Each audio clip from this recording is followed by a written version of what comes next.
දැන් අද සාකච්ඡා කරන්න යන්නේ මේ ද්‍රව්‍යතා ගුණිත කොටස යටතේ අවක්ෂේපයක් ඇතිවීමේ ප්‍රවණතාවය අවක්ෂේපයක් ඇතිවෙන අවශ්‍යතාවයන් පිළිබඳව කාරණා සාකච්ඡා කිරීමක් බලාපොරොත්තු වෙන්නේ. දැන් දරුවෝ සාමාන්‍ය පාඩමේ මුල කොටස් වල කාරණා හොඳට අධ්‍යයනය කරලා මූලික අවබෝධයක් පාඩම ගැන දරුවන්ට තියෙනවා.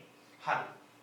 මේ තියෙන්නේ ස්ට්‍රොන්චියම් සල්ෆේට් අවක්ෂේපයක් සෑදීමකින් තොරව සාන්ද්‍රණයේ 0.02ක් වන පොටෑසියම් සල්ෆේට් ද්‍රාවණයක තිබිය හැකි උපරිම ස්ට්‍රොන්චියම් ධන දෙක අයන සාන්ද්‍රණය කොපමණද කියලා අහනවා. KSP කියන ද්‍රව්‍යතා ගුණිතය දීලා තියෙනවා. ස්ට්‍රොන්චියම් සල්ෆේට් වල 3.2 වැඩි කිරීම 10.7යි ගරම් ඩෙසිමීටර මවුල වලට අදාළව. හරි.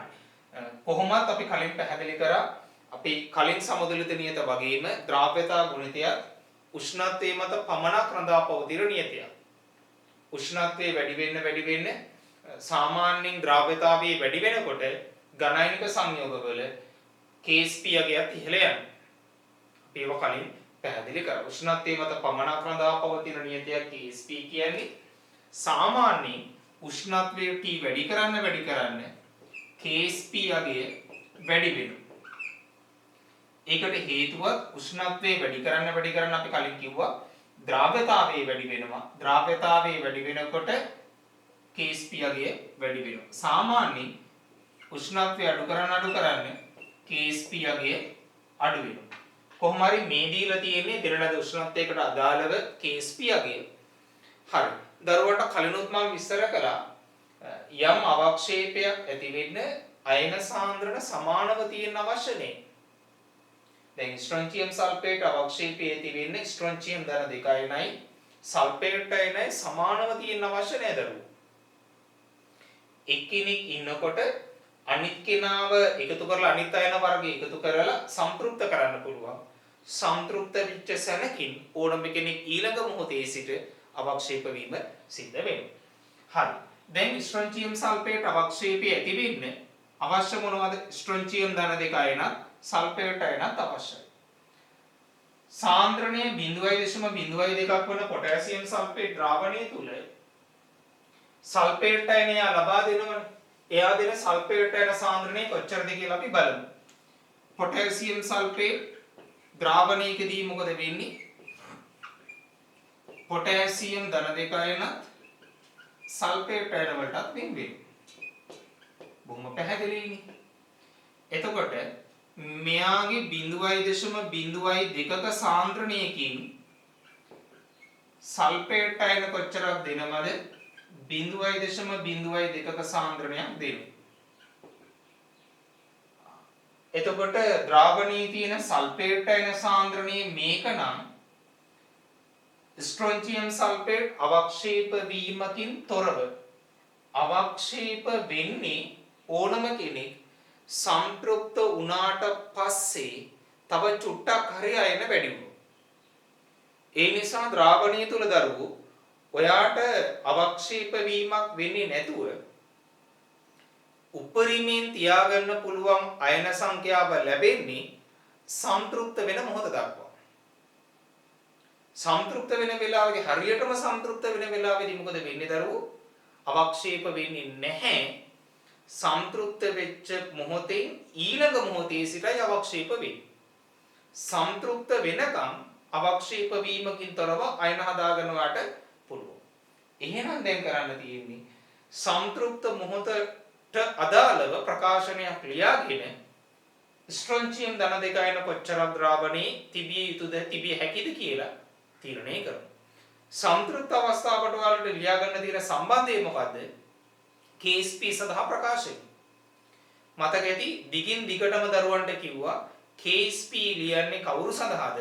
ඝනයිනික සංයෝගයත් එහි සම්ප්‍රයුක්ත ජලීය ද්‍රාවණයත් අතර සමතුලිතය ලියන්නේ.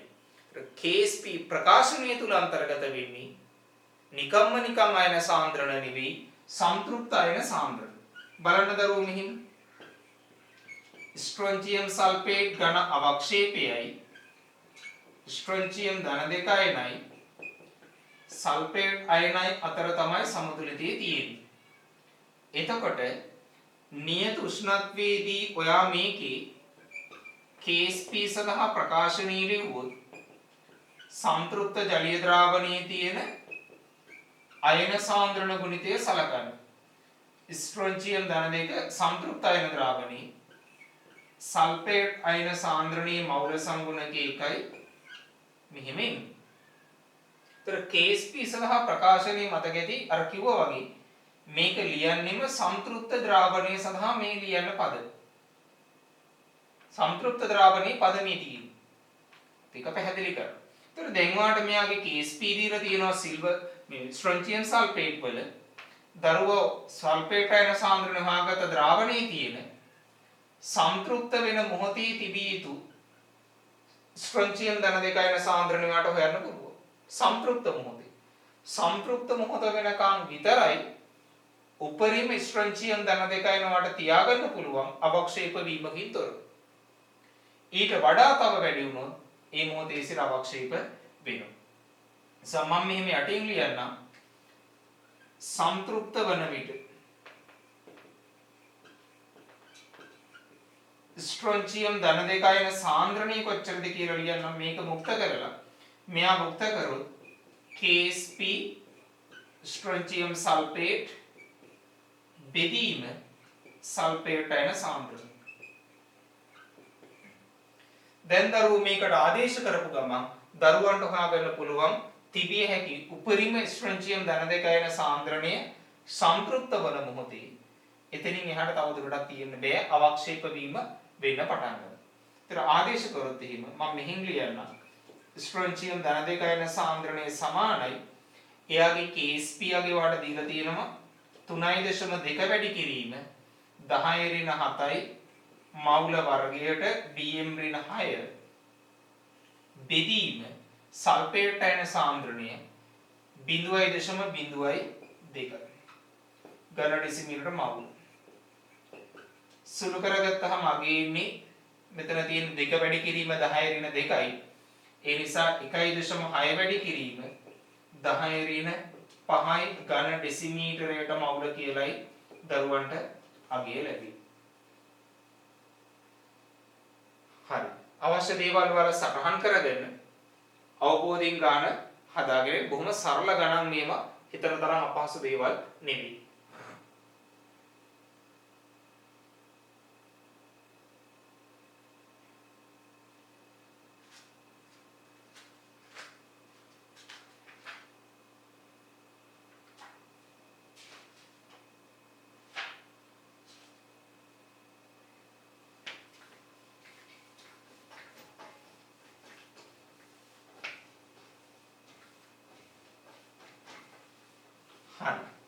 ඊළඟ කාරණය දරුවෝ අපි පොදු අයනාචරණයක් ගැන පැහැදිලි කරන්න යන්නේ. බලමු මේ පොදු අයනාචරණයක් කියන්නේ මොකක්ද කියලා.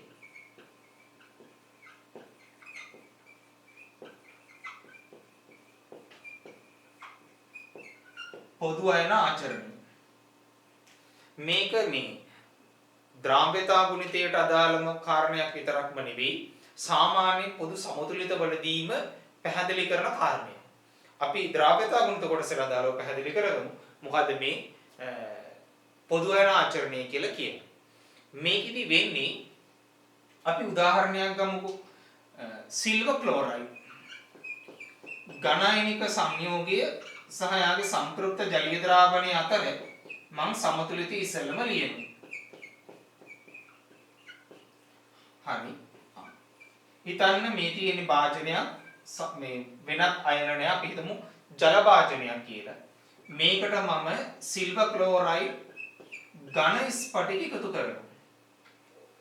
ඒතර මේ ද්‍රාවණයට ජලයට සිල්වර් ක්ලෝරයිඩ් ඝන ස්පටික එකතු කරනකොට මේ සිල්වර් ක්ලෝරයිඩ් ස්පටික දිය වෙනවා ද්‍රාවණය තුල.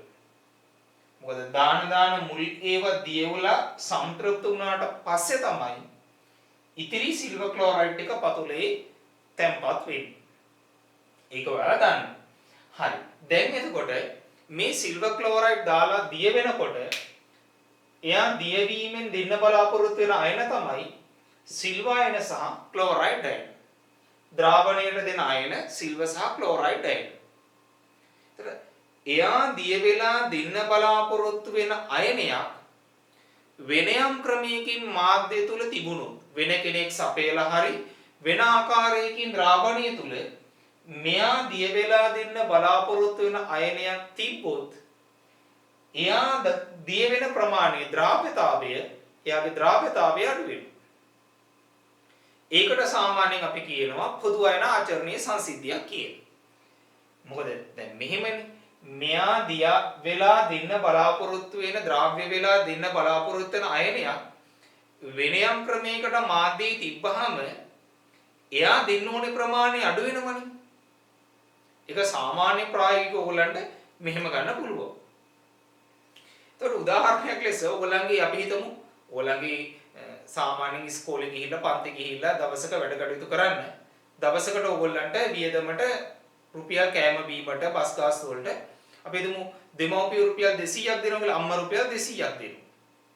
හැමදාම ඕගොල්ලෝ ගාව සත පහ කෝල හම්බ කරන අය නෙවෙයි. ඒ නිසා දවස ගාන රුපියල් 200ක් ඔයාට දෙනවා දෛනික වියදමට. හරිද? ඊට පස්සේ එක්තරා දවසක ඕගොල්ලෝ ගාව තියෙනවා රුපියල් 50. යම් ක්‍රමයකට තාත්තගෙන් ඉල්ලගෙන හරි වෙන කොයි ක්‍රමයකට හරි එක දවසක ඕගොල්ලෝ ගත්තේ රුපියල් 50ක් තියෙනවා. ඕගොල්ලන්ගේ අතේ වියදමට රුපියල් 50ක් තියෙනකොට අම්මා එක දන්නවනම් ඒ දවසේ ඕගොල්ලන්ගේ වියදමට දවසේ වියදමට අම්මා රුපියල් 200ක් දෙන්න ඕනේ. ඇයි ඕගොල්ලන්ගේ දෛනික වියදම 200යි 50ක් ඕගොල්ලෝ ගාව තියෙනවා නම් අම්මා එදාට 150ක් දුන්නාම ඇති. ඔයාට. එතකොට අම්මා දෙන්න බලාපොරොත්තු වෙන රුපියල් 200 කියන මුදලින් යම්කිසි ප්‍රමාණයක් ඔයා ගාව තියෙන්න අම්මා දෙන්න ඕනේ ප්‍රමාණය මොකද වෙන්නේ මුදල් ප්‍රමාණය අඩු වෙනවා. ඔයා ගාව තියෙන මුදල් ප්‍රමාණය වැඩි වෙන්න අම්මා දෙන්න ඕනේ මුදල් ප්‍රමාණය අඩු වෙනවා. ඔයා ගාව රුපියල් 50ක් තිබිච්ච දවසට අම්මා දෙන්න ඕනේ ගාන 200 සිට 150 දක්වා අඩු වෙනවා. තව දවසක ඔයා ගාව රුපියල් 80ක් තිබුණොත් එදාට ඔයාගේ දෛනික වියදම රුපියල් 200ක් නිසා එදාට අම්මා දෙන්න ඕනේ 120යි. ඔයා ගාව රුපියල් 100ක් තිබුණොත් 200ක වියදම සරිලන්න ඔබට අම්මා දෙන්න ඕනේ රුපියල් 100යි. ඔයා ගාව තියෙන ප්‍රමාණය වැඩි වෙන්න ප්‍රමාණය මුදල් ප්‍රමාණය අම්මා දෙන්න ඕනේ ගාන අඩු වෙනවා. හරියට මෙයා දිය වෙලා දෙන්න බලාපොරොත්තු වෙන අපි හිතමු සිල්වයින කියලා.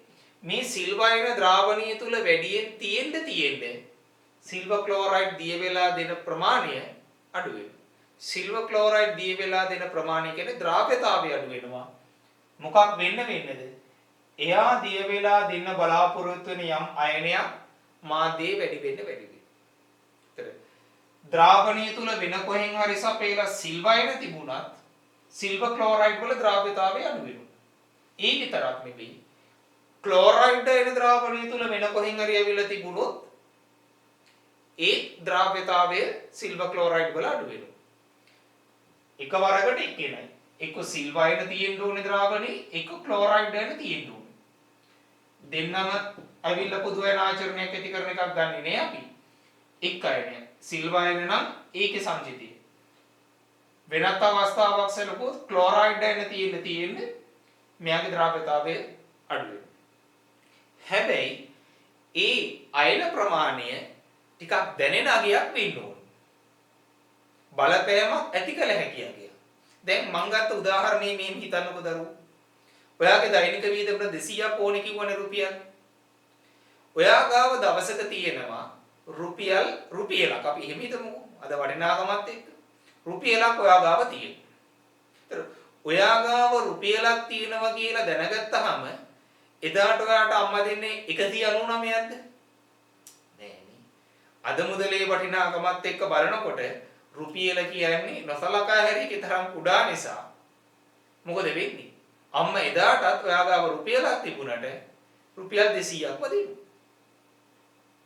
පොදු අයන ආචරණය ඇති කරන අයනේ දැනෙන ප්‍රමාණයක් වෙනවා. හැබැයි ඕගොල්ලෝ ගාව රුපියල් 50ක් තියෙන දවසට 50 නොසලකා හැරීගේ තරම් කුඩා කියලා එදාට අම්ම රුපියල් 200ක් දෙනවද? නෑ. එදාට එහෙම 200ක් දෙන්නේ.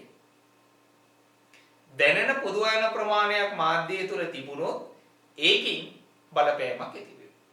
හරි. එතකොට මේකෙදිත් එහෙමයි. දැන් සිල්වර් ක්ලෝරයිඩ් වල මෙයාගේ ද්‍රාව්‍යතාවය අපි ගැටලුවක් අරගෙනම ඒක ඔයගලන්ට චෙක් කරලා බලන්න පුළුවන් ද්‍රාව්‍යතාවය ඇත්තටම සංඛ්‍යාත්මකව අඩු වෙනවද කියලා. අපි උදාහරණයක් අරගෙන ගමු. එතකොට ඕගොල්ලෝ අවශ්‍ය දේවල් සටහන් කරගන්න පොදු අයන ආචරණය කියන්නේ ද්‍රාව්‍යතා ගුණිතයේ කොටසට අදාළව ඝනයනික සංයෝගයක් ද්‍රාවණයක දිය වෙලා එයා දෙන්න බලාපොරොත්තු වෙන කැටයනීය හෝ ඇනයනීන් දෙකෙන් එකක් යම් ප්‍රමාණයක් මාධ්‍ය තුල තියෙනකොට අදාළ ඝනයනික සංයෝගයේ ද්‍රාව්‍යතාවය මොකද වෙන්නේ? අඩු වෙනවා. ඒකෙදිත් ඒ දෙන්න බලාපොරොත්තු වෙන අයනයේ යම්කිසි ප්‍රමාණයක් ආරම්භයේ වැඩිපුර මාධ්‍ය තුල ද්‍රාවණයේ තියෙන්නම පොදු අයනයේ වැඩි වෙන්නම මොකද වෙන්නේ? ඝනයනික සංයෝගයේ ද්‍රාව්‍යතාවය අඩු වෙනවා. අපි හිතුවොත් මේකට කොහෙන් හරි සිල් වයන තියෙනවා කියලා ද්‍රාවණයට අරගෙන. එතකොට මේකේ පොදු අයනේ වෙන්නේ සිල් වයනනේ. මොකද මෙයා දෙන්න බලාපොරොත්තු වෙන අයන වලින් සිල් වයන මාධ්‍යයේ තියෙනවා පොදු අයනයක් ඒක. එතකොට මගේ මේ ද්‍රාවණය තුල තියෙන සිල් වයන ප්‍රමාණය වැඩි වෙන්න සිල්වර් ක්ලෝරයිඩ් වල ද්‍රාව්‍යතාවය අඩු වෙනවා. අපි උදාහරණයක් අරගෙන පැහැදිලි කරමු. උදාහරණයක් ලෙස අපි නිකල් හයිඩ්‍රොක්සයිඩ් ඉස්සෙල්ලම ජල ද්‍රාව්‍යතාවය හොයලින්.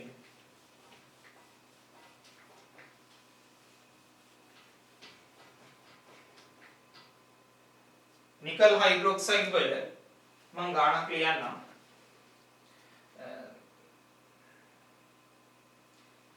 නිකල් හයිඩ්‍රොක්සයිඩ් වල ජල ද්‍රාව්‍යතාවය සොයන්න.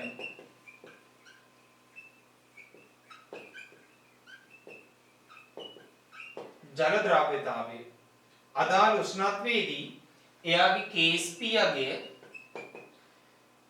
2.0 වැඩි කිරීම 10^15යි.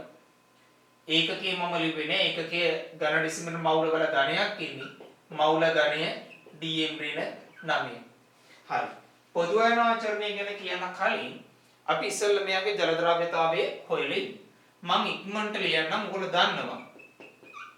නිකල් හයිඩ්‍රොක්සයිඩ් ඝනයනික සංයෝගයයි එයාගේ සම්තෘප්ත ජලීය ද්‍රාවණය අතර සමතුලිතය ලියන්නේ නිකල් ධන 2යි OH අයනයි තුලිත කරන්න මෙතනට දෙකක් දාන්න වෙනවා. හරි. මෙයාගේ ආරම්භක සාන්ද්‍රණයක් තියෙනවා. ආරම්භක සාන්ද්‍රණයේ ගණීමට වැඩක් නැහැ. නිකම්ම ජලයේ දිය වෙන නිසා මේ අයන ආරම්භයේ නේ. හරි. දැන් ප්‍රතික්‍රියා වෙන සාන්ද්‍රණ හේවත් ජල ද්‍රාව්‍යතාවය ප්‍රතික්‍රියා වෙන සාන්ද්‍රණ. මෙයාගේ ද්‍රාව්‍යතාවයේ x සාන්ද්‍රණයක් දී වෙනවා කියලා ගමු. මවුල අනුපාතයට අනුව මෙයාගේ x හැදෙනවා. මෙයා කොච්චරක් හැදෙනවද දරුවෝ? 1:2 නිසා 2x හැදෙනවා. සමතුලිත සාන්ද්‍රණ ගත්තොත් හරිම ලේසි. ගණීය සාන්ද්‍රණ මට වැඩක් නැහැ. හැදිච්ච x විතරයි මෙයාගේ සාන්ද්‍රණය. හැදිච්ච 2x විතරයි.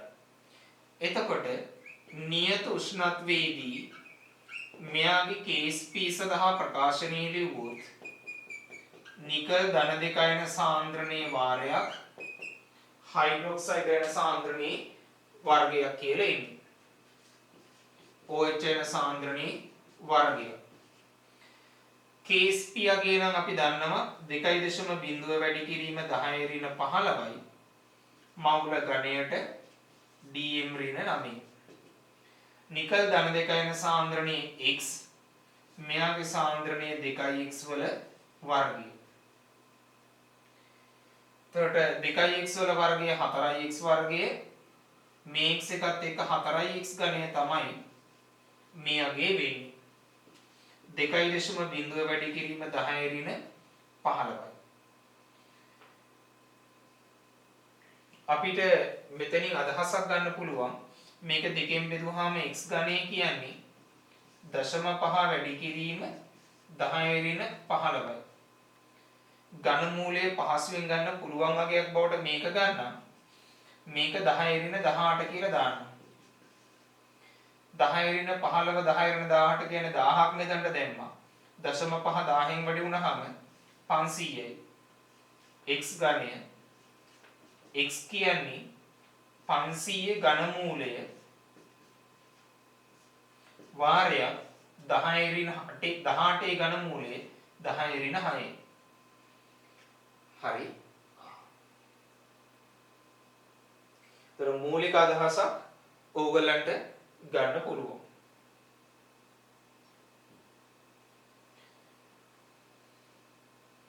මෙතන 500 ඝන මූලය ආසන්න වශයෙන් ඕගොල්ලෝ බලන්න සාමාන්‍ය 8ට වඩා ටිකක් අඩු වගේක් ඉන්නේ 7 ගාණක් ඉන්නේ. එතන 7 ගාණක් මම නිකන් දල වශයෙන් ලියන්නම්. 7 ගාණක් 7 නෙවි 7 ගාණක් වැඩි කිරීම 10 ඍණ 6ක් කියන. අපි ඔය හෙව්වේ නිකල් හයිඩ්‍රොක්සයිඩ් වල සාමාන්‍ය ජල ද්‍රව්‍යතාවය.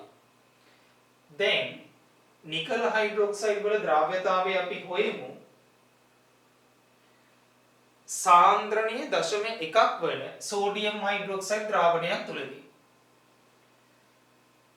මම මෙහෙම ලියන්නම් සාන්ද්‍රණය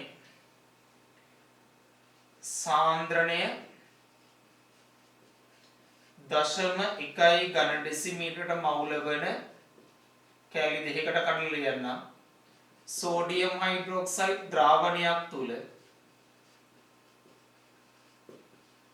තුලදී නිකල් හයිඩ්‍රොක්සයිඩ් වල ද්‍රව්‍යතාවය හොයන්න කියලා කියනවා. දැන් ඉස්සෙල්ලා මේ හේව්වේ සාමාන්‍ය ජල ද්‍රව්‍යතාවයේ නිකල් හයිඩ්‍රොක්සයිඩ් වල. දැන් කරන්න යන්නේ සාන්ද්‍රණීය සෝඩියම් 0.1ක් වන සෝඩියම් හයිඩ්‍රොක්සයිඩ් ද්‍රාවණයක් තුලදී මෙයාගේ ද්‍රව්‍යතාවය හොයන්න යන්නේ. දරුවන්ට පැහැදිලි වෙන්න ඕනි මේ වෙලාවේ පොදු අයනාචරණයක් ක්‍රියාත්මක වෙන්නේ. මම කලින් සමතුලිතය ලියලා තියෙන නිසා පැහැදිලි කරගන්න ලේසි. නිකල් හයිඩ්‍රොක්සයිඩ් දිය වෙලා දෙන්න බලාපොරොත්තු වෙන අයන දෙක තමයි නිකල් ධන දෙක සහ හයිඩ්‍රොක්සයිඩ් අයන. පැහැදිලිද? ඒතර එයා දෙන්න බලාපොරොත්තු වෙන මේ අයන දෙකෙන් හයිඩ්‍රොක්සයිඩ් අයන සෝඩියම් හයිඩ්‍රොක්සයිඩ් ද්‍රාවණයකදී සෝඩියම් හයිඩ්‍රොක්සයිඩ් මගින් සපයනවා. ඒතර සෝඩියම් හයිඩ්‍රොක්සයිඩ් අයන OH අයන දීලා තියෙන නිසා නිකල් හයිඩ්‍රොක්සයිඩ් මගින් දෙන OH අයන ප්‍රමාණයවත් ද්‍රව්‍යතාවය අඩු වෙනවා.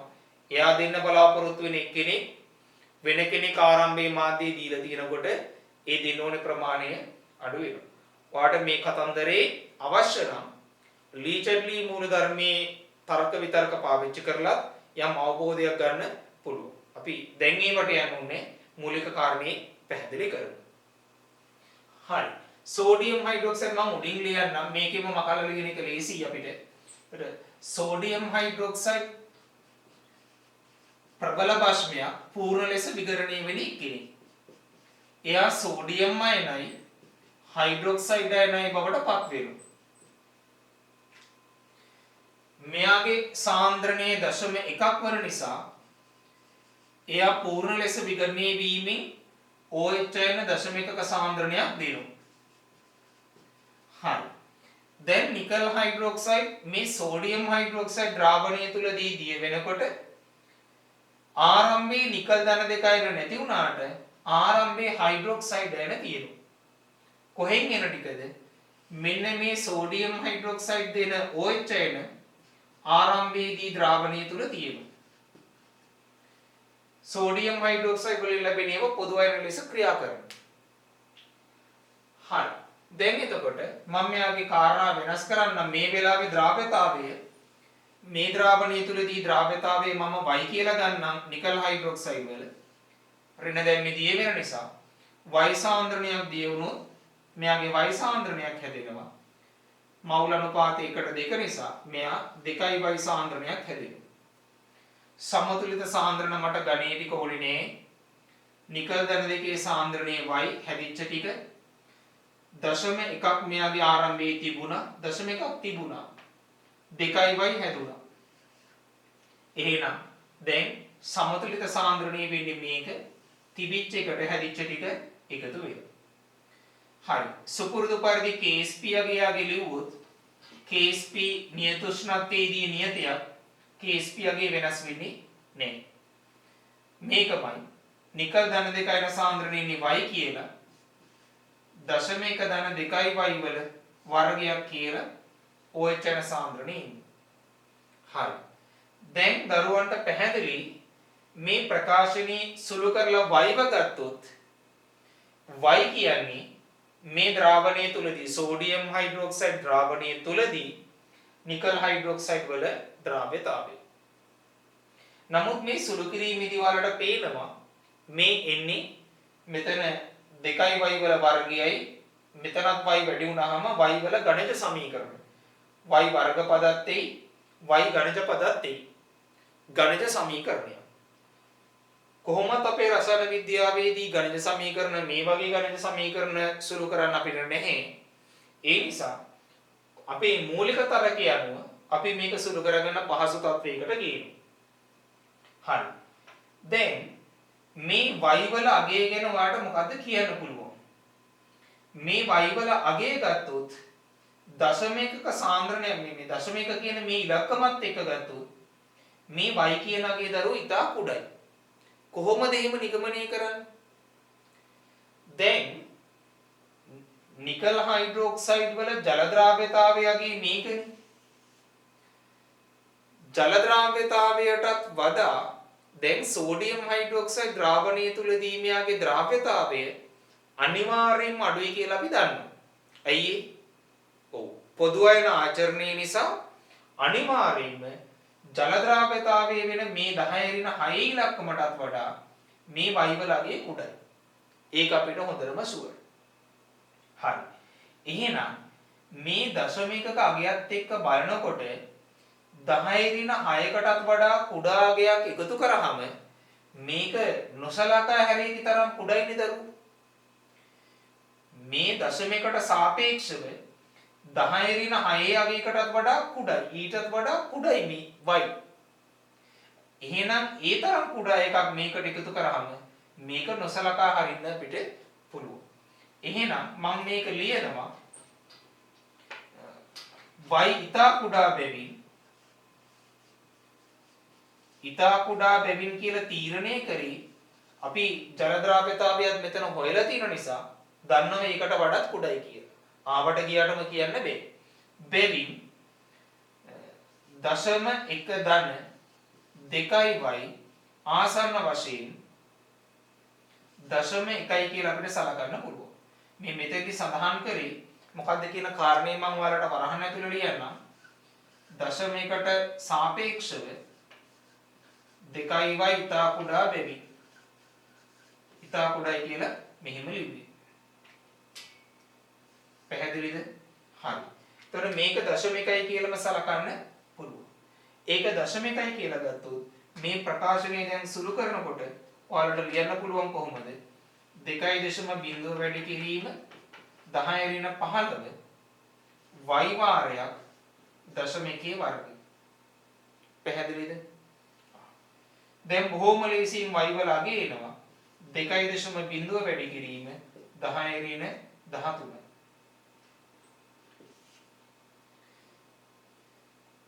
y කියලා ගත්තේ සෝඩියම් හයිඩ්‍රොක්සයිඩ් ද්‍රාවණය තුල මෙයාගේ ද්‍රාව්‍යතාවය නිකල් හයිඩ්‍රොක්සයිඩ්. මේ තියෙන x වල අගය ජල ද්‍රාව්‍යතාවය.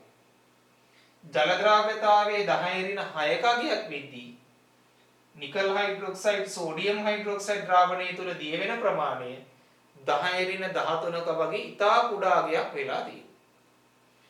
ජලයේ දිය වෙනවටත් වඩා ඔයාලට හොඳට පේනවා නිකල් හයිඩ්‍රොක්සයිඩ් ද්‍රාවණය තුලදී නිකල් හයිඩ්‍රොක්සයිඩ් සෝඩියම් හයිඩ්‍රොක්සයිඩ් ද්‍රාවණය තුලදී ද්‍රාව්‍යතාවය තව අඩු වෙලා තියෙනවා. ඔයාලට පුළුවන් මේ ගානම නැවත ආයි හදන්න. ඔන්නම් මේ සෝඩියම් හයිඩ්‍රොක්සයිඩ් වල සාන්ද්‍රණය මේක කියලා ගන්නේ නැතුව 1 ඝන ඩෙසිමීටර කියලා අරගෙන ඔයගොල්ලෝ හදන්නකෝ.